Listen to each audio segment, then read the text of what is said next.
اعوذ باللہ من الشیطان الرجیم، بسم اللہ الرحمن الرحیم۔ اسٹوڈنٹ کریں گے علماء و مفکرین، یہ چیپٹر ہے ہمارا 6 اور ہدایت کے سرچشمے اور مشاعر اسلام۔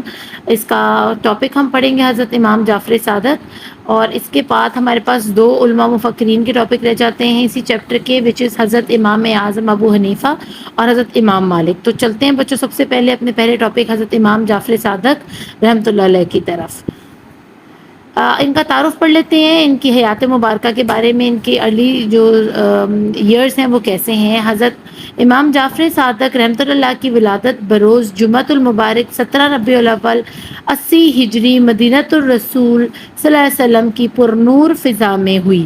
اب پیدا کہاں ہو رہے ہیں؟ مدینہ میں ہو رہے ہیں۔ ہجری کون سی ہے؟ 80، اور مہینہ کون سا ہے؟ اسلامی 17 ربیع الاول، اور دن کون سا ہے؟ جمعۃ المبارک۔ ایک دفعہ پھر دہرا لیتے ہیں، جمعے کا دن ہے، 17 ربیع الاول کا اسلامی مہینہ ہے، 80 ہجری کا سال ہے، اور مدینہ کی سرزمین ہے۔ ٹھیک ہے، اب تو ہم نے یہ چاروں چیزیں یاد کر لی کہ پیدا کہاں ہوئے، کس دن ہوئے، کس تاریخ پر ہوئے، کس سال ہوئے۔ آگے چلتے ہیں۔ آپ رحمۃ اللہ علیہ کا نام حضرت جعفر طیار رضی اللہ عنہ کی نسبت سے جعفر رکھا گیا۔ جو جعفر طیار ہیں سب جانتے ہیں کہ وہ صحابی رسول ہیں اور بہت اچھے دوست ہیں حضرت علی کے، تو ان کے نام کی نسبت پر ان کا نام جعفر رکھا گیا۔ آپ کی کنیت ابو عبداللہ، ابو اسماعیل اور ابو موسیٰ ہے، اور یہ ان کے تینوں بیٹوں کے نام کے اوپر ہی ان کا نام جو ہے نا ان کو پیار سے بلایا جاتا تھا۔ آپ کو پتہ ہے کنیت کا میں نے آپ کو بتایا ہے کہ جب آپ کو آپ کے بیٹوں کے نام سے بلایا جائے پیار سے، یعنی عبداللہ کے والد، اسماعیل کے والد، موسیٰ کے والد، اس طرح کر کے آپ کو بلایا جائے، تو یہ عربوں میں رواج ہے کہ وہ بیٹوں کے نام سے بلاتے ہیں اور بیٹوں کو باپ کے نام سے بلاتے ہیں۔ آپ رحمۃ اللہ علیہ لقب جو ان کو لقب ملے ہیں وہ تو کنیت تھی۔ ٹھیک ہے، کنیت کیا ہوتی ہے کہ بیٹوں کے نام سے بلایا جاتا ہے، اور اب لقب کیا ہے؟ جو کسی ان کی خاص کوالٹی کی وجہ سے آپ کو جو ایز اے ریوارڈ آپ کو کوئی بلاتا ہے نا، آپ کو کوئی ایوارڈڈ نام دیا جاتا ہے، اس کو لقب کہا جاتا ہے۔ تو آپ کے لقب میں ہے صادق یعنی سچا، فاضل یعنی علم والا، طاہر یعنی صاف پاک پاکیزہ، اور کامل یعنی ہر چیز پر پرفیکشن رکھنے والے، ایکسیلنس رکھنے والے، یعنی آپ کو سب کام آتے تھے۔ آپ رحمۃ اللہ علیہ کا سلسلہ نسب اس طرح ہے۔ اب آپ کا سلسلہ کیسے ملتا ہے، کس سے جا کر ملتا ہے، وہ ہم پڑھیں گے۔ امام جعفر صادق بن امام محمد باقر بن امام زین العابدین بن سید الشہداء امام حسین بن حضرت علی۔ اب میں آپ کو اس کو ٹھیک کر کے سمجھاتی ہوں، یعنی حضرت علی کے بیٹے امام حسین ہیں، اور امام حسین کے آگے جو بیٹے ہیں ان میں سید السجاد یعنی امام زین العابدین ہی واحد ایسے بیٹے تھے امام حسین کے جو کہ زندہ بچ گئے تھے۔ ٹھیک ہے، کربلا کے میدان کے اندر، باقی سب شہید ہو گئے تھے، تو اسی لیے یہاں ہی سے لڑی آگے چلی۔ تو حضرت امام زین العابدین جن کو بیمار کربلا بھی کہا جاتا ہے، ان کے آگے بیٹے ہیں محمد باقر، اور پھر آگے ان کے جو بیٹے ہیں نا وہ امام جعفر صادق ہیں۔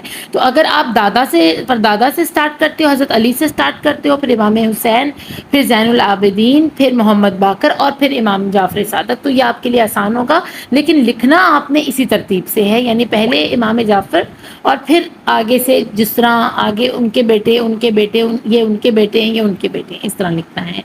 آپ رحمۃ اللہ علیہ کی والدہ محترمہ کا اسم گرامی ام فروہ بنت قاسم بن ابی بکر صدیق رضی اللہ عنہم ہے، یعنی ان کا جو والدہ ہے نا، ان کا سلسلہ کہاں سے مل رہا ہے؟ ہمارے پہلے خلیفہ حضرت ابو بکر سے۔ ٹھیک ہے، اور وہ ان کے آگے جو بیٹے تھے قاسم، ٹھیک ہے، یہ ان کی بیٹی ام فروہ کی آگے بیٹی ہیں۔ ٹھیک ہے نا، سوری ان کی بیٹی ہیں یہ۔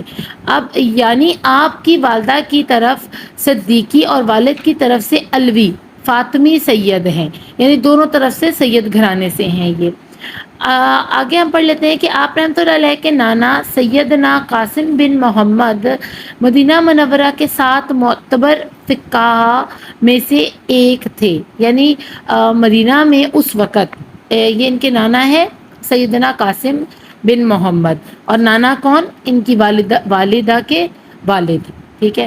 تو ان کے نانا جو تھے نا وہ فقہا کون ہوتے ہیں؟ جو فقہ کے بارے میں آپ کو علم دیتے ہیں کہ ایک تو آپ کا عقیدہ اسلام ہے، ٹھیک ہے نا، پھر آپ کے اسلام میں کیا چیز کس طرح کرنی ہے، وہ فقہی لوگ ہوتے ہیں جو آپ کو اپنے دین کے بارے میں، شریعت کے بارے میں بتاتے ہیں. اور اگر آپ سے کچھ ایسی غلطی سرزد ہو جائے تو وہ باقاعدہ فتویٰ بھی لگا سکتے ہیں، وہ آپ کو بتا سکتے ہیں کہ آپ سے اگر یہ غلطی ہوئی ہے تو اس سے آپ کیسے معافی مانگیں اللہ سے، اور باقی سارے طریقے اور زندگی گزارنے کے طریقوں میں کہیں آپ کو کوئی مشکل پیش آ رہی ہے تو فقہا وہی ہوتے ہیں جن کے پاس کافی زیادہ فقہی علم ہوتا ہے. تو آپ دیکھیں کہ ان کا ننیال بھی اور ان کا ددیال بھی دونوں اسلام سے کتنے زیادہ وابستگی ہے ان کی، اور کتنے نیک گھرانے سے تعلق ہے. ٹھیک ہے. اب آگے ہم پڑھ لیتے ہیں کہ آپ رحمۃ اللہ کی والدہ محترمہ سیدہ ام فروا حضرت ابو بکر صدیق کی پڑ پوتی بھی تھی اور پڑ نواسی بھی تھی. پڑ پوتی سے مراد یہ ہے کہ ان سے 3 پشتیں بیچ میں آتی ہیں، تو پھر چوتھی پشت میں پڑ پوتیاں یا پڑ نواسیاں ہوتی ہیں. اس لیے آپ رحمۃ اللہ علیہ فرمایا کرتے تھے ولدنی ابو بکر مرتن، یعنی مجھے حضرت ابو بکر صدیق سے دوہری ولادت ہونے کا شرف حاصل ہے، کیونکہ ان کی والدہ سیدہ ام فروا جو ہیں وہ حضرت ابو بکر صدیق کی پڑپوتی بھی تھیں اور پڑ نواسی بھی تھیں. تو سمجھ لینا دونوں رشتے اکٹھے ایک ساتھ ایک جگہ آ گئے. ٹھیک ہے. اور پھر جب ان کے بطن سے یہ پیدا ہوئے ہیں حضرت امام جعفر صادق، تو انہوں نے کہا کہ حضرت ابو بکر صدیق اب میرے نانا بھی ہیں، پڑ نانا بھی ہیں اور پڑ دادا بھی ہیں. یعنی اتنی گہری رشتہ داری ایک ہی گھر میں مجھے ایک ہی جگہ سے مل گئی، دوہری ولادت مل گئی، یعنی میرا ننیال اور ددیال میرے خون میں آ گیا. تو اس چیز کا انہوں نے کہا مجھے شرف حاصل ہے. یہ تو ہو گئی ان کی ارلی ایج کی ساری تفصیلات. اب ہم پڑھ لیتے ہیں تحصیل علم کہ انہوں نے کہاں سے علم حاصل کیا. حضرت امام جعفر صادق رحمۃ اللہ علیہ نے خاندانی روایت کے مطابق ظاہری اور باطنی علوم کی تحصیل و تکمیل اپنے والد گرامی سیدنا امام محمد باقر رحمۃ اللہ علیہ، اپنے دادا گرامی سیدنا امام زین العابدین رضی اللہ عنہ اور اپنے نانا جان سیدنا امام قاسم بن محمد رضی اللہ عنہ سے حاصل کی. ان کے علاوہ صحابی رسول صلی اللہ علیہ وسلم حضرت سہل بن سعد رضی اللہ عنہ اور حضرت عروہ بن زبیر رضی اللہ عنہ سے بھی تحصیل علم حاصل کیا. یعنی آپ کو سعادت حاصل ہوئی کہ آپ اصحاب رسول صلی اللہ علیہ وسلم کے بھی شاگرد رہے، اور اس کے علاوہ آپ کے جو باطنی اور جو ظاہری علوم ہوتے ہیں نا، ظاہری علوم یہ ہوتے ہیں کہ آپ میتھمیٹکس، سائنس اور یہ باقی یہ کیا ہے، یہ ظاہری علوم ہے. تصوف اور روحانیت سیکھنا، یعنی اللہ سے بندے کا رشتہ جوڑنا. ٹھیک ہے. یہ روحانی معاملات بہت وسیع ہیں، ابھی سائنس اس چیز کو سمجھ ہی نہیں سکی. ٹھیک ہے نا. جو اللہ سے بندے کا رشتہ ہے وہ روحانی رشتہ ہے. آپ کو اکثر یہ محسوس ہوا ہوگا کہ جب آپ اکیلے بیٹھے ہوتے ہیں اور آپ اللہ کو شدت سے یاد کرتے ہیں تو آپ کو ایسا محسوس ہوتا ہے کہ آپ کے ارد گرد اللہ کی محبت موجود ہے اور اللہ آپ کو بہت قریب محسوس ہو رہا ہوتا ہے، اور آپ کو لگ رہا ہوتا ہے، آپ فیل کر رہے ہوتے ہیں کہ اللہ میری بات سن رہا ہے. اللہ تو ہر وقت سن رہا ہے، لیکن جس ٹائم آپ کو یہ چیز فیل ہو جاتی ہے نا، اس وقت سمجھیں کہ آپ کا کنیکشن اللہ سے جڑ گیا ہے. اس وقت وہ وقت ہوتا ہے دعا مانگنے کا، وہ وقت ہوتا ہے اپنی اصلاح کا، وہ وقت ہوتا ہے توبہ کا، کہ اس وقت آپ اپنی روح کو متوجہ کر چکے ہوتے ہیں. کیونکہ روح عالم امر سے ہے. ہماری زندگیاں ہم کیونکہ جو ہے نا غیر مسلم نہیں ہیں، ہمارا تصوف کے ساتھ اور ہمارا روحانیت کے ساتھ بہت گہرا رشتہ ہے. کیونکہ یہ روحانیت کا رشتہ ہی ہمیں معراج کے سفر کو سمجھنے میں مدد دیتا ہے کہ جب آپ صلی اللہ علیہ وسلم آنکھ جھپکتے ہی عرشوں کی سیر کرنے گئے اور کئی سال وہاں گزارے.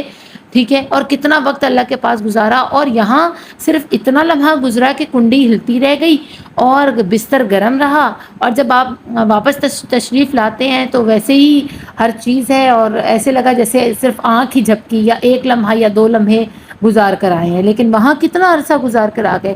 تو یہ جو لوگ روحانیت کو سمجھتے ہیں نا کہ روح ایک بہت عالم امر سے لائی گئی چیز ہے اور روح نے ہی اوپر جانا ہے. ٹھیک ہے نا. آپ کے جسم نے یہاں سے اٹھ کر اوپر نہیں جانا، آپ کی روح نے جانا ہے. اس لیے باطنی علم حاصل کرنے سے مراد یہ ہے کہ تقوی، پرہیزگاری، سچ، یہ سب چیزیں کیا ہیں؟ یہ پریکٹیکلی کی جاتی ہیں، لیکن باطنی طور پر موجود ہونی ضروری ہے کہ آپ کا دل سچ بولنے کو کرے لیکن آپ کی زبان جھوٹ بول رہی ہے، پھر سمجھیں کہ آپ کی روحانیت آپ کے اندر بالکل نہیں ہے اور باطنی علم آپ کے اندر بالکل بھی نہیں ہے۔ تو بات تھوڑی یہاں لمبی ہو گئی ہے، سمجھانے کا مقصد یہ تھا کہ باطنی اور جو ظاہری علم ہے نا، ان میں آپ کو فرق کا پتہ چل جائے تو آپ اچھے سے ایکسپلین کر لو گے۔ اور استاد کیونکہ ان کے اتنے بڑے بڑے اساتذہ تھے اور صحابی رسول تھے، اور آپ کو پتہ ہے جتنے بھی صحابی ہیں نا، انہوں نے ڈائریکٹ آپ صلی اللہ علیہ وسلم سے فیض حاصل کیا ہوا ہے، یعنی ان آپ صلی اللہ علیہ وسلم کے دل سے وہ چیز جو ہے نا ڈائریکٹ ان کے دلوں میں گئی ہوئی ہے۔ تو یہ ان کی پاکیزگی اور ان کی روحانیت کتنی شدت میں ہوگی، کتنی پیورٹی ہوگی ان کی تعلیم دینے میں۔ تو پھر ان کے شاگرد نے جب ان سے تعلیم حاصل کی تو ماشاءاللہ وہ بھی اعلیٰ مقام پر پہنچے۔ بیعت اور خلافت، حضرت امام جعفر صادق رحمۃ اللہ علیہ نے اپنے والد گرامی سے روحانی تربیت حاصل کی۔ ان کے علاوہ اپنے نانا جان سیدنا امام قاسم بن محمد رضی اللہ عنہ سے بھی اکتساب فیض کیا۔ امام قاسم رضی اللہ عنہ کو حضرت سلیمان فارسی رضی اللہ عنہ سے فیض ملا ہے، اور حضرت سلیمان فارسی رضی اللہ عنہ کو آپ صلی اللہ علیہ وسلم کا فیض صحبت بھی حاصل رہا ہے۔ اب فیض، بیعت، خلافت، یہ آپ لوگوں کی بچوں کی بہت چھوٹی عمر ہے، لیکن پھر بھی میں آپ کو ایک چھوٹی سی اگزامپل سے یہ بہت بڑی بات سمجھانے کی کوشش کرتی ہوں۔ اللہ پاک مجھے توفیق دے کہ میں آپ کو اچھے طریقے سے سمجھا سکوں کہ دیکھیں روحانی تربیت کی بات ہو رہی ہے۔ روحانی تربیت سے مراد وہ ساری چیزیں آتی ہیں جس میں صبر، تحمل، تقوی، سچ، پرہیزگاری اس حد تک پہنچ جاتے ہیں کہ وہ ایک انسان جو ہے نا اس کی عقل دنگ ہو جاتی ہے کہ کوئی اتنا صابر بھی ہو سکتا ہے، کوئی اتنا سچا بھی ہو سکتا ہے، کوئی اتنا حقیقت پسند، کوئی اتنا رحم دل بھی ہو سکتا ہے۔ آپ دیکھیں ان کی فیملی میں حضرت امام حسین اور امام حسن کا کربلا کا واقعہ آپ لوگوں کے سب کے سامنے ہے، ہم سب مسلمانوں کے لیے وہ مشعل راہ ہیں۔ انہوں نے کس طرح اپنی قربانیاں دی، تو یہ سمجھے کہ ان کی روحانی تربیت اس حد تک تھی، ان کو یہ پورا یقین ہے کہ اللہ ہمیں دیکھ رہا ہے، ان کو پورا یقین ہے کہ اللہ ہمیں سن رہا ہے، ان کو پورا یقین ہے کہ ہم کوئی چیز اللہ سے چھپا نہیں سکتے، یہی روحانیت ہے۔ اور جب بھی ان کے منہ سے جو لفظ نکلتے ہیں نا، وہ ان کو اس چیز کا جو ہے نا خیال وہ رکھتے ہیں کہ ہماری بات اللہ سن رہا ہے، ہمارے منہ سے کچھ ایسے الفاظ نہ نکلیں کہ جس سے کسی بھی بنی نوع انسان کے دل کی جو ہے نا وہ دل ٹوٹے یا دل آزاری ہو یا اس کو ہماری وجہ سے تکلیف پہنچے، یا دنیا جو ہے نا فانی ہے اور ہمیں ایک دن آخرت میں ایک جگہ اکٹھے ہونا ہے، ٹھیک ہے۔ اس کے علاوہ اور بہت ساری ایسی چیزیں ہیں جو روحانیت میں سکھائی جاتی ہیں۔ اب میں آپ کو ایک واقعہ سناتی ہوں۔ امام جعفر صادق کے ایک شاگرد ہیں، ٹھیک ہے، اور وہ ان سے فیض حاصل کر کے بہت، کیونکہ امام جعفر صادق ایک پوری جو ہے نا فقہ کے جتنے بھی بڑے بڑے ہمارے ہیں فقہ حنفیہ ہیں اور جتنے، سب نے ان سے تعلیم حاصل کی، وہ سب ان کے شاگرد ہیں۔ میں بھی آپ کو ان کے شاگردوں کی لسٹ بھی سائڈ میں گرین کلر کے اس میں ہے تو میں آپ کو بتاتی ہوں۔ تو میں صرف اس روحانیت کو کلیئر کرنے کے لیے صرف چھوٹا سا واقعہ آپ کو بتاتی ہوں کہ جب اللہ آپ کی آنکھیں کھول دیتا ہے نا، اللہ کرے میری آپ کی سب کی اللہ جو ہے نا آنکھیں کھولے اور ہمیں وہ سب فتنے، وہ سب پریشانیاں نظر آنا شروع ہو جائیں جو کہ ہمارے ارد گرد لوگوں نے جال بچھائے ہوئے ہیں، اور یہ صرف اسی وقت ممکن ہے جب ہمارا تقویٰ جو ہے نا اس حد تک پہنچ جائے گا کہ جب ہم نماز پر کھڑے ہوں تو ہمیں پتہ ہو کہ اللہ ہمیں دیکھ رہا ہے یا ہم اللہ کو دیکھ رہے ہیں۔ یہ حضرت علی کی جو حدیث ان سے مری ہے نا، ان کی روایت، یہ ہمارے اوپر لاگو ہو چکی ہو اس وقت تک۔ اب حضرت امام جعفر صادق کے شاگرد ہیں اور ان کے پاس کوئی آیا ہے اور وہ ان سے کچھ سیکھنا چاہتا ہے، ٹھیک ہے، اور اس کے پاس بہت ساری کتابیں ہیں، بہت ساری کتابیں ہیں۔ تو انہوں نے، ایک شاگرد نے ان سے پکڑ کے کتابیں تو تالاب میں ڈال دیں۔ اب وہ بڑے پریشان، ہونے کا جی ان کتابوں میں تو میرا بہت کچھ علم تھا، یہ میں نے کتابیں پوری دنیا سے اکٹھے کی تھیں، اور تم کیا ہو، تم ایسے درویش سے اور پاگل سے تم آگے ہو اور تم نے اٹھا کر جو ہے نا یہ سب کچھ پانی میں پھینک دیا ہے۔ تو انہوں نے کہا یہ تم کیا کرو گے ان کتابوں کا پڑھ کے، کہ تمہیں ابھی تک پہچان ہی نہیں ہوئی، تم روحانیت کر رہے ہو، تمہیں روحانیت کی بھی پہچان نہیں ہوئی کہ میں کون ہوں، تمہیں تو پہچان لینا چاہیے مجھے کہ میں کون ہوں، تم تو مجھے درویش بلا رہے ہو. یعنی جب بندے کی روحانیت عروج پر ہوتی ہے نا، اس کی روح کام کرنا شروع ہوتی ہے، روح ایکٹیو ہو جاتی ہے، ٹھیک ہے نا. تو پھر روح آپ کے نفس کو وہ کچھ نہیں کرنے دیتی جو غلط کام وہ آپ سے کرواتا ہے. پھر روح آپ کو اپنے کہنے پر چلاتی ہے، کیونکہ روح کو پتہ ہے کہ اس کو سزا ملنی ہے اللہ سے، ٹھیک ہے نا. اور روح کو پتہ ہے کہ اللہ نے اس کو دنیا پر بھیجا ہے اس جسم کے اندر، اور اس کو واپس جانا ہے. اس جسم نے تو فنا ہو جانا ہے، لیکن اس نے تو بچنا ہے نا، اس نے تو اللہ کے حضور کھڑا ہونا ہے نا. تو روح آپ کو کبھی بھی آپ کی اپنی روح غلط جگہ پر جانے نہیں دے گی. اس لیے جتنے بھی علماء، جتنے بھی مفکرین ہیں، ان کو یہی تربیت دی جاتی ہے، ان کی روح کو مضبوط کیا جاتا ہے، ان کو دنیا کی ساری چیزوں سے، لذت سے دور ہٹایا جاتا ہے. ان کی آنکھوں کے سامنے ہزاروں قسم کے نوادرات پڑے ہوں، سونا پڑا ہو، چاندی پڑا ہو، کھانے پینے کی ایسی ایسی اشیاء، فروٹ پڑے ہوں، وہ جو ہے نا سمجھ لیں کہ اگنور کرتے ہیں. وہ ان کے سامنے پڑے ہوئے، ان کا دل نہیں چاہے گا کسی چیز کو ہاتھ لگانے کو. جب ان کی روح بیدار ہو چکی ہوگی، جب روحانیت ان کی عروج پر پہنچ چکی، کیونکہ ان کو پتہ ہے کہ یہ سب چیزیں فانی ہیں، ان سے کیا ہونا. انہوں نے صرف اتنا ہی کھانا ہے کہ ان کی ایک وقت کی بھوک جو ہے نا وہ رک جائے، بس. ان کے اندر لالچ ختم ہو جائے گی، ہرس ختم ہو جائے گا، کسی قسم کی جو طلب ہے وہ ختم ہو جائے گی. بس ان کو یہ ہوگا کہ ایک دن میں نے اللہ کے حضور کھڑے ہونا ہے، اور پھر اللہ ان کے لیے ہر طرح کی آسانیاں کر دیتا ہے. اور میں آپ کو دیکھوں، اللہ والے بندے جو ہوتے ہیں نا، ان کے لیے اللہ کھلے جو ہے نا خزانوں کے منہ کھول دیتا ہے. اور دولت ان کے پیچھے اور شہرت ان کے پیچھے ہوتی ہے، لیکن وہ آگے آگے ہوتے ہیں. وہ ان کو پھر اس دولت سے کچھ لینا دینا نہیں ہوتا. ان کے لیے یہ دنیا مچھر کے پر کے برابر رہ جاتی ہے. تو اب جب وہ کتابیں، اس نے کہا تم نے تو مجھے پہچانا نہیں، تو انہوں نے کتابیں نکالی، اشارہ کیا کہ بھی اب ان کتابوں کو پانی سے باہر نکالو تالاب کے. جب باہر نکالا تو ایک بھی صفحہ گیلا نہیں تھا. اب جو شاگرد تھے وہ تو پاؤں میں پڑ گئے. انہوں نے کہا جی مجھ سے غلطی ہوئی کہ میں آپ کو پہچان نہیں سکا. تو انہوں نے کہا بس ابھی تمہیں جو ہے نا ضرورت ہے کہ تم ابھی اور تربیت اپنی کرو، تمہارے اندر ابھی بھی میں باقی ہے. تو جس بندے کے اندر تکبر اور میں ہوتی ہے نا، وہ کبھی روحانیت نہیں سیکھ سکتا. اس کے لیے جھکنا ضروری ہے، عاجزی ضروری ہے، اور میں کو ختم کرنا ضروری ہے. تو بس یہی روحانیت ہے. ہوپ فلی آپ کو اس کی سمجھ آئی ہوگی.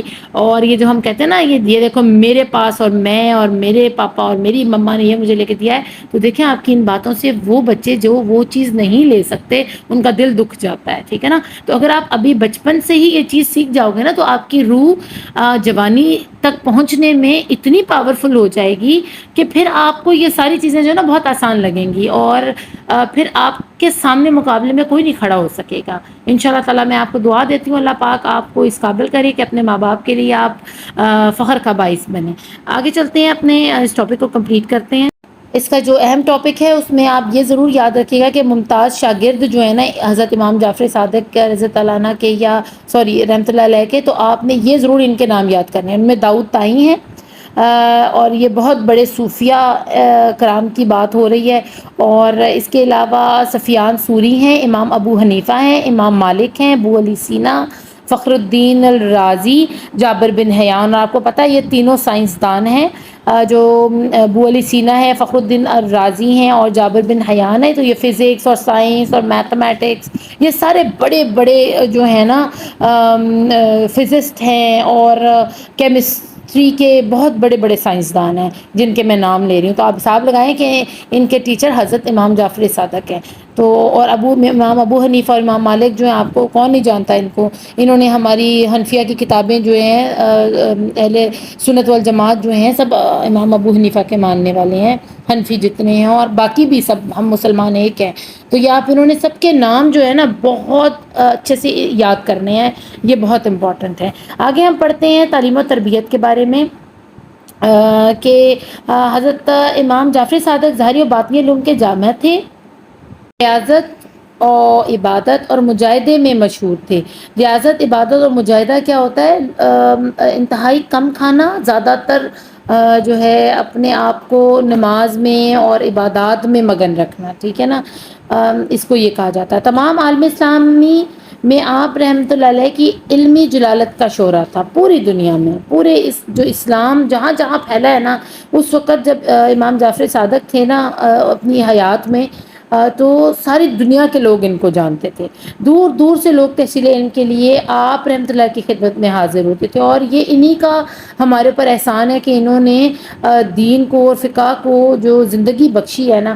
آپ رحمۃ اللہ علیہ سے کسب فیض کرنے والے شاگردوں کی تعداد ہزاروں میں ہے، جن میں ہر مکتب فکر سے تعلق رکھنے والے لوگ شامل ہیں، یعنی ہر طرح کے ہیں، سنی ہیں، بریلوی ہیں اور دیوبندی ہیں۔ یہ تو اب ہم نے مسلمانوں کے اندر یہ ساری بات کی ہے نا، تو ویسے تو سب ان کے شاگرد ہیں۔ عظیم سائنسدان جابر بن حیان کے بارے میں کہا جاتا ہے کہ اس نے بھی حضرت امام جعفر صادق رحمۃ اللہ کے علم سے استفادہ کیا، اور امام جعفر صادق تو آنکھوں سے ان کی، کیونکہ آنکھیں کھلی ہوئی تھیں، آنکھیں کھلی سے مراد یہ ہے کہ اللہ نے ان کو روحانیت میں اس فیض پر پہنچا دیا تھا کہ جس کا ہم سوچ بھی نہیں سکتے، کہ وہ چلتے پھرتے کمپیوٹر ہیں، چلتے پھرتے نالج ہیں، چلتے پھرتے سائنس کی کتاب ہیں، ٹھیک ہے نا۔ ان سے کسی بھی ٹاپک پہ آپ بات کرتے تھے تو ان کا جواب تیار ہوتا تھا آپ کے پاس۔ کبھی انہوں نے ایسا نہیں کہا کہ میں رک جاؤ، میں ٹھہر کے دیکھ کر بتاتا ہوں یا کچھ، تو کیونکہ ان کے اندر وہ علم تھا، اللہ نے ان کے اندر سے وہ علم نکالا،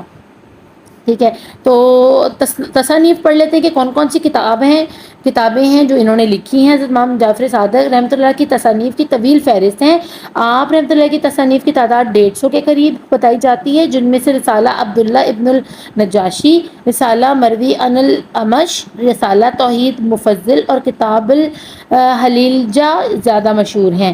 آپ نام بہت مشکل ہیں، یہ میرے خیال سے یاد کرنے کی ضرورت نہیں، لیکن آپ نے تعداد ضرور یاد رکھنی ہے کہ 150 کے قریب ان کی کتابیں ہیں۔ ان کے علاوہ آپ رحمۃ اللہ علیہ کے مختلف دینی اور لا دینی طبقات اور دہریوں سے مناظروں کی ایک طویل فہرست بھی ہے۔ دہری کون تھے؟ جو کہ آپ صلی اللہ علیہ وسلم کی نبوت کے بارے میں بکواسات کیا کرتے تھے، یا اللہ کے بارے میں یا کافر تھے یا کفر بکا کرتے تھے، تو ان کے ساتھ پھر یہ مکالمہ بازی کرتے تھے، یعنی ان کے ساتھ بیٹھ کر بحث کرتے تھے اور ان کو شکست دیتے تھے، یعنی لڑائی نہیں ہوتی تھی، آمنے سامنے بیٹھ کر نا تو کہتے تھے ہاں بتاؤ تم کیا میرے سے پوچھنا چاہتے ہو، اور تم یہ تم لوگوں کی باتیں غلط ہیں، تو وہ کہتے تھے اچھا ثابت کریں پھر ہم کہاں تو پھر حضرت امام جعفر صادق اس چیز کو ثابت کیا کرتے تھے، اور مناظروں کے اندر ہزاروں کی تعداد میں لوگ بیٹھے ہوتے تھے، اور وہ ان کی بےزتی ہوتے ہوئے دیکھ رہے ہوتے تھے کہ دیکھا کیسی شرمندگی کروائی حضرت امام جعفر صادق نے، ان کی اچھی درگت بنائی۔ سیرت و خصائص، اب سیرت کے بعد ہمارا بالکل ٹاپک ختم ہونے والا ہے۔ حضرت امام جعفر صادق کے بہت سے کمالات ہیں، ان سے بڑھ کر اور کیا کمال ہو سکتا ہے کہ سراج الامامہ امام اعظم ابو حنیفہ آپ رحمۃ اللہ کے پاس 2 سال رہ کر درجہ کمال تک پہنچ گئے اور اعتراف کیا کہ اگر مجھے امام موصوف کی صحبت کے 2 سال نہ ملتے تو میں ہلاک ہو جاتا۔ یعنی امام ابو حنیفہ نے تحریر کی ہیں احادیث کی کتابیں، فقہ کی کتابیں، جو کہ ہم فقہی مسائل پوچھتے ہیں کہ اگر ہمیں نہانا ہے تو ہم کس طرح نہائیں، یا اگر ہم سے کوئی چیز غلطی ہو جائے تو ہم اس کو ٹھیک کیسے کریں، یا روزہ ٹوٹ جائے تو پھر کیا کریں، ایسے سوالاتوں کے جواب۔ اور اگر یہ ان کی تعلیمات نہ لیتے حضرت امام جعفر صادق کی تو ان کو غلطی لگ جاتی کہیں نہ کہیں، یہ ہم تک ٹھیک طریقے سے تعلیم علم نہ پہنچا پاتے فقہ کا، تو اس لیے وہ کہتے ہیں کہ میں ہلاک ہو جاتا۔ ہلاک سے مراد یہی ہے کہ قیامت کے دن پھر ان کو جواب دے ہونا تھا کہ تمہاری وجہ سے کتنے مسلمانوں کا دین جو ہے نا وہ خطرے میں پڑ گیا اور ایمان خطرے میں پڑ گیا، تم نے غلط تعلیمات آگے پہنچائیں۔ تو اس لیے وہ امام اعظم ابو حنیفہ نے فرمایا کہ میں 2 سال ان کے پاس گزارے اور انہوں نے میری تربیت کی اور میری بڑی جو ہے نا مجھ پہ محنت کی اور میں بچ گیا اس معاملے سے۔ حضرت امام مالک فرماتے ہیں کہ میں حضرت امام جعفر صادق کی خدمت میں حاضر ہوا کرتا تھا، آپ کی ذات اخلاق و عادات مصطفیٰ صلی اللہ علیہ وسلم اور حسن مصطفیٰ صلی اللہ علیہ وسلم کا حسین امتزاج تھی، یعنی امام جعفر صادق کے اندر آپ صلی اللہ علیہ وسلم کی بہت سی خصوصیات تھیں، کیونکہ خانوادہ تو ایک ہی ہے نا، خون تو ایک ہی ہے، تو وہیں سے رہے ہیں نا، سارا سلسلہ تو کہیں نہ کہیں جا کے جڑتا ہے۔ اب حضرت علی کون ہے؟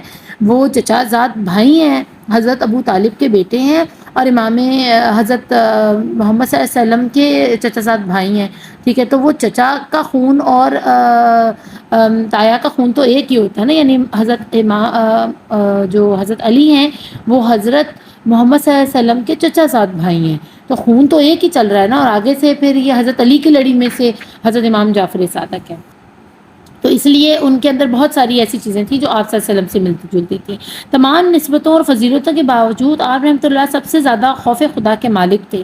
مشہور محدث حضرت سفیان ثوری فرماتے ہیں کہ میں نے آپ جیسا عالم، زاہد، حسین اور سخی نہیں دیکھا. یعنی آپ خوبصورت بھی تھے، سخاوت میں بھی بہت تھے. یعنی آپ کے دروازے پر جو آتا تھا نا وہ کبھی خالی ہاتھ نہیں گیا. علم تو اس کو ملتا تھا، دنیاوی دولت اور پیسے بھی ملا کرتے تھے. ٹھیک ہے نا. لوگوں کے وظائف انہوں نے باندھے ہوئے تھے، غریبوں کا خیال کرنا، ان کے گھروں کا چولہا کبھی بند نہیں ہوا تھا ان کی وجہ سے. اب آگے ان کا پڑھ لیتے ہیں وصال کے بارے میں. آپ کا وصال 15 رجب 148 ہجری میں ہوا. یعنی 80 ہجری میں آپ کی پیدائش ہے اور 148 ہجری میں بمطابق 765 عیسوی یعنی انگریزی سال مدینہ منورہ میں ہی انتقال ہوا ہے، آپ کا وصال ہوا ہے. آپ رحمۃ اللہ کے فرزند اکبر اور جانشین حضرت امام موسیٰ کاظم ہیں. جانشین وہ ہوتے ہیں جو آپ کے بعد آپ کے کام کو جاری رکھیں. ٹھیک ہے. وہ آپ کا بیٹا بھی ہو سکتا ہے اور وہ آپ کے کوئی دوست کا بیٹا یا آپ کا کوئی شاگرد بھی ہو سکتا ہے. تو آپ کے جو بیٹے تھے نا فرزند اکبر، وہ آپ کے جانشین نہیں ہوئے. یعنی آپ کے کام کو آگے انہوں نے نہیں بڑھایا، بلکہ آپ کے جانشین حضرت امام موسیٰ کاظم ہیں جنہوں نے آپ کے بعد آپ کی جگہ سنبھالی اور اسی طرح تعلیم کا سلسلہ لوگوں میں شروع کیا.